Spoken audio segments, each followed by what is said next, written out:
ya, les voy a compartir que, bueno, he estado leyendo Filipenses, he estado leyendo Lucas con los prejuveniles y en el Hacedores Discípulos nos han desafiado a leer Juan. Así que, bueno, ha sido un desafío, y, pero harta lectura y de verdad que creo que va a ser una tremenda bendición.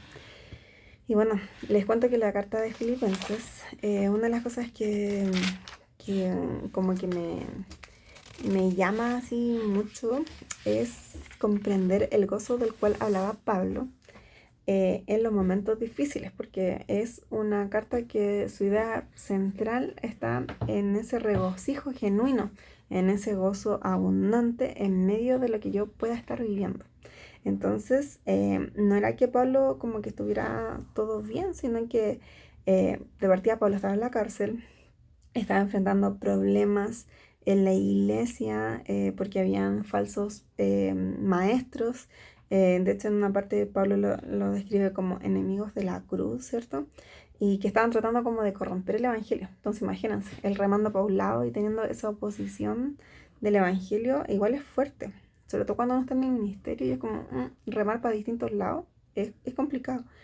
Pero él nos exhorta, y aquí hay algo que me llama la atención porque dice que bueno, él nos lleva a regocijarnos con Cristo, pero nos lleva a comportarnos, ¿cierto?, de manera digna de nuestro llamado. Y ese texto es maravilloso porque nos lleva a poder responder, ¿cierto?, de manera digna al llamado que Dios nos ha hecho y poder permanecer firmes, ¿cierto?, en un mismo espíritu, combatiendo, ¿cierto?, el evangelio con la fe.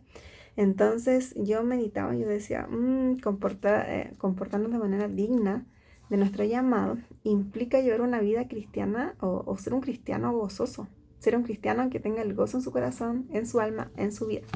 Pero muchas veces ese gozo, que lo podemos leer en casi creo todos los capítulos de Filipenses, a veces no lo tenemos, y aunque somos cristianas y vamos a la iglesia y estamos en el día a día, a veces en el día a día uno pierde ese gozo. Pero, ¿por qué? Yo decía, ¿por qué? ¿Por qué a veces uno lo pierde? Y bueno, estaba leyendo Filipenses 3 y yo le compartí al Mau que una de las cosas que el Señor me está hablando es primero, bueno, yo lo anoté así como, llévame a lo profundo. Y a veces como que uno no profundiza en su relación con Dios o en su relación con el Señor, y yo sentía que Dios me estaba motivando a decirme, Dami, necesito que me conozcas, necesito revelarme a tu vida, que me conozcas como quién soy realmente, y no lo que dicen otros o lo que te criaste desde chica, sino que quiero que me conozcas a mí. Y me he sentido súper quebrantada, hablo de Cristo y es como que se me aprieta el corazón y empiezo a llorar, no sé. Y he estado entendiendo de una manera distinta. Les comenté, he estado leyendo Lucas con los pre y los juveniles. Entonces ver la vida de Jesús como que me ha impactado de una manera distinta. Hemos estado en un mes donde hemos estado viendo acerca de 100% divino y 100% hombre. Y lo primero que el Señor me decía es como, necesito profundidad. No una relación superficial, sino que una relación profunda. Y aquí en el verso 7 del capítulo 3, Pablo dice, pero cuántas cosas eran para mí ganancia, la estimaba como pérdida por amor de Cristo, y ciertamente aún estimo todas las cosas como pérdida por la excelencia del conocimiento de Cristo Jesús, mi Señor, por amor del cual lo he perdido todo y lo tengo por basura para ganar a Cristo. O sea, ojo, Pablo dice por la excelencia del conocimiento de Cristo, o sea, de conocer a Cristo para ganar a Cristo, y después dice, y ser hallado en Él, o sea, ser encontrado en Él. Y dice, no teniendo mi propia justicia, que es por la ley, sino la que es por la fe de Cristo, la justicia que es de Dios por la fe. Y aquí el 10 es como, a fin de conocerlo. O sea, todo esto, todo lo que pasa en mi vida, todo lo que lo estimaba como pérdida, todo lo que quiero de conocer de Jesús, ¿cierto? El amor por el cual lo he perdido todo, y poder encontrarme en Él, todo esto, mi fe, el creer la justicia de Dios, tiene que ver porque el fin de todo esto es conocerle. Y dice, y el poder de su resurrección y la participación de su padecimiento, llegando a ser semejante a él en su muerte. Y lo busqué en otra versión, creo que es la PDT, en el verso 10 dice, quiero conocer a Cristo y experimentar el gran poder que lo levantó de los muertos. Y saben que yo siento que el Señor nos quiere llevar a una profundidad diferente. De verdad que mi oración ha sido, Señor, quiero conocerte a ti. Y sabes que cuando Pablo dice las cosas que eran para mí ganancia, la estimaba como pérdida, una de las cosas que el Señor nos está diciendo es, define qué es lo que es valioso para ti. Yo sentía que Dios me decía, Dani, define qué es lo que es valioso para ti. Define a qué le estás invirtiendo tiempo, a qué le estás dedicando más. Define si yo soy valioso para ti. Y cuando uno quiere conocer a alguien, implica tener una relación personal, implica tener una relación íntima, tener una relación que pueda, que sea profunda, que implica tiempo, que implica conversación, que implica conocerse, etc. Entonces, bueno, después decía, y sigo adelante. Entonces, yo pensaba en este texto y bueno, después bueno, como les decía, una de las cosas que dice es que podamos vivir esa vida de gozo, esa vida de... Y yo decía, pero ¿cómo tengo el gozo? ¿Cómo obtengo? Porque a veces el día a día me ajetrea, el día a día como que, uy, tengo acá los hijos, la casa, mi relación con Dios, mi ministerio, mi trabajo. Y dicen, a veces pierdo el gozo. Me dice, Señor, ¿quieres que te conozca? Te quiero conocer, quiero aprender más de ti, pero pierdo el gozo y Pablo me exhorta a gozarme. Él se gozaba en la cárcel, se gozaba en los problemas.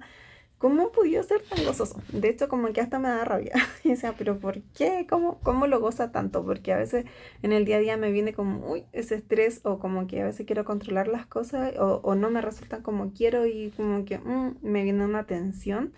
Y y al leer la palabra decía, es todo contra de lo que el Señor me demanda o lo que el Señor me enseña, ¿cachai? Miren, por ejemplo, en el verso 4:11 dice, no lo digo porque tenga escasez, pues he aprendido a contentarme, cualquiera que sea mi situación. O sea, este loco se contentaba en todo momento. En el verso 4 del capítulo 4 dice, regocijado en el Señor siempre, otra vez digo, regocijado. Pero ¿saben qué? Yo comprendía que para poder obtener ese gozo, para poder obtener ese descanso en el Señor, yo necesito conocer la verdad del Evangelio. Necesito conocer a Cristo.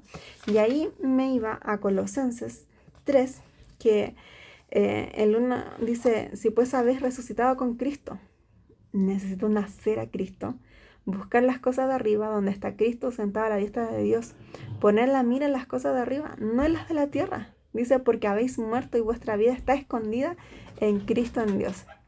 Y saben que cuando yo pensaba que nuestra vida está escondida en Cristo, era como, uy, Señor, qué cuático, porque a través de tu palabra tú nos muestras lo que significa vivir una vida de gozo, una vida, desechar lo antiguo, desechar lo natural, desechar lo lógico, desechar quizás lo cotidiano, lo que me aflige, para poder estar escondida en ti. Y a veces perdemos ese gran beneficio de estar escondidas bajo las alas del Señor, bajo su abrazo, porque nuestra mirada no está puesta en las cosas de arriba, no está puesta en las cosas de arriba, sino que, de hecho, dice, donde está Cristo sentado a la diestra de Dios, poner la mira en las cosas de arriba y no en las de la tierra. No poner tu mirada en las cosas terrenales, en la lógica, en lo que te pasa, en la economía o en formas, incluso en nuestro, no sé, en tu matrimonio o lo que sea. Pero a veces somos muy lógicos para vivir el Evangelio, que es un Evangelio de fe. Y ya con esto cierro y escucha, sé que me extendí caleta. Quiero juntarme con ustedes, chiquillas.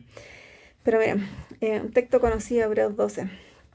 Dice, por tanto, nosotros también teniendo en derredor nuestro tan grande número de testigos, despojados de todo peso y del pecado que nos asedia, y corramos con paciencia la carrera que tenemos por delante. O sea, esta carrera hay que correrla con paciencia porque es una carrera larga y no está exenta de adversidad, pero la gracia de conocer el gozo de Cristo es que es en medio del proceso, en medio de la dificultad, en medio del dolor, en medio de la enfermedad, en medio de la crisis económica, en medio de la crisis matrimonial, en medio de tu crisis con los hijos, en medio de, no sé, cualquier cosa, en medio de eso, que nosotros podamos correr esta carrera con paciencia, ¿cachai? Y correr la carrera a la manera de Dios, o sea, con el gozo de Cristo, con la mirada puesta en Jesús. Y lo dice el verso 2, dice, puesto los ojos en Jesús, el autor y consumador de la fe, el cual, miren, ya acá, miren, fíjense, dice, el cual, por el gozo puesto delante de él,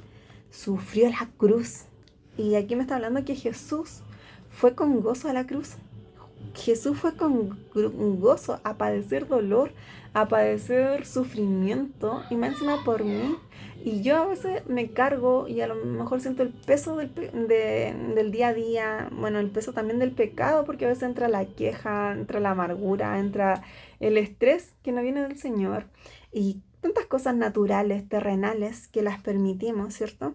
Y dice que fue menospreciando lo propio y se sentó a la diestra de Dios. Dice, considerad a aquel que sufrió tal contradicción de pecadores, de pecados contra sí mismo, para que vuestro ánimo no se canse hasta desmayar. Imagínense la promesa de Dios, para que no nos cansemos, para que podamos estar fuertes, porque aún no habéis resistido hasta la sangre combatiendo contra el pecado. Y habéis ya olvidado la exhortación que como a hijos se os dirige diciendo. Y aquí, bueno, el texto es largo, dice, hijo mío, no me desprecie la disciplina del Señor. Y ahí ustedes leanlo más adelante, pero nos vamos a saltar al verso 11 que dice, es verdad que ninguna disciplina al presente parece ser causa de gozo. A veces todo lo que vivimos en el presente no nos parece gozoso, sino de tristeza, pero después queda un fruto apacible de justicia a los que en ella han sido ejercitados. Y yo creo que el Señor nos está llamando a ejercitar esa fe, a ejercitar ese gozo y a poder escondernos en sus manos, a vivir los procesos que nos tocan vivir, pero chiquilla, con un cristianismo gozoso en el Señor, espiritual, siendo lleno, y salir de lo terrenal, salir de lo cotidiano, como que digo, y por eso vuelvo al principio, con el fin de conocerte, con el fin de ser hallado en Él. Yo, mi oración es, Señor, llévame a lo profundo de conocer quién eres tú, para yo poder vivir esa vida de gozo, esa vida de disfrutar el Evangelio. Y de verdad que estoy contenta y estoy agradecida con el Señor, porque estoy viendo ese fruto, el resultado de un fruto de quizá de oración, de tiempo. Y digo, Señor, esto no es mi fuerza. No quiero hacer las cosas a mi fuerza. Quiero hacerlo en ti. Y ya por eso comentaba lo de la Javi. Escuché el video de la Javi cuando nos hablaba de la fuerza del búfalo y todo el tema. Y hacía todas las referencias. Y decía, wow, Señor, tú realmente nos quieres plantar como árboles firmes. Nos da diferentes ejemplos la Biblia acerca de la fuerza y acerca de cómo tú nos sostienes. Y yo realmente quiero eso. Quiero vivir con gozo el Evangelio, quiero vivir con gozo todo lo que hago, y que mis fuerzas sean renovadas en Él. Así que eso, les mando un beso, un abrazo grande. Espero que nos podamos juntar pronto como célula y tener un tiempo de buscar al Señor, y eso. La amo mucho, espero que hayan podido ver el video hasta el final.